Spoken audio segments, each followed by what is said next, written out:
പിന്നെ ഞാൻ ഒരു കാര്യം നിങ്ങൾ പറയാൻ മറന്നുപോയി. ഞാൻ അമേരിക്കയിൽ നിന്ന് ഒരു സാധനം കൊണ്ടുവന്നിട്ടുണ്ട്.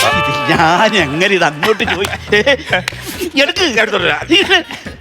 അമേരിക്കൻ സാധനം അടിച്ച് പ്രതിമ ഞാൻ തകർക്കും. കുറെ നാളായി വിദേശത്തെ. ആയിക്കോട്ടെ, കാര്യം കൂടി ഷെയർ ഇട്ട് അടിക്കണം. അയ്യോ കേട്ടോ, ഒന്നും തോന്നരുത്. ഇല്ല കുഴപ്പമില്ല. ഇല്ല ഇപ്പം അടിക്കുന്നതിന് കുഴപ്പമുണ്ടോ? അല്ല അത് കുഴപ്പമില്ല, നിങ്ങളുടെ വർക്ക് നടക്കണം, അതിന്റെ ഇടയ്ക്ക് അടിക്കാം. അത് വിഷയം കണ്ട, ഞാൻ മാത്രമേ അടിക്കുന്നുള്ളൂ. അവൻ ഈ അമേരിക്കൻ സാധനം ഒന്നും അടിക്കില്ല. അടിക്കും, ഞാനും അടിക്കും. അടിക്കുന്നു ഞാൻ പറഞ്ഞു. ശിശാണി, നീ അടിച്ചാൽ നിന്നെ ഞാൻ അടിക്കും. ഇതൊക്കെ ഞാൻ അങ്ങനെയൊന്നും അടിക്കാൻ പറ്റുന്ന കേസല്ല. പിള്ളേർക്കൊന്നും അമേരിക്കൻ സാധനം അടിക്കണമെങ്കിലല്ലോ അതിനൊക്കെ വ്യക്തമായ സംഭവങ്ങൾ വേണം. ഇതെങ്ങനെ അടിക്കണം സാറേ? അതിങ്ങനെ കൈ പൊക്കിട്ട് കഷത്തിലടിക്കാം, ചെവിയുടെ ബാക്കിലടിക്കാം, അത് ഇഷ്ടംപോലെ എവിടെ അടിക്കാം. 24 hours ഇതിന്റെ ഗുണം നിൽക്കുന്നു. ആയിരുന്നല്ലേ? പിന്നെ നിങ്ങൾ എന്നാ വിചാരിച്ചേ? പെർഫ്യൂം ആണ് കൊണ്ടാടിയടാ. വേണ്ട ആശാന്, അമേരിക്ക ഞാൻ എടുക്കാത്തില്ല.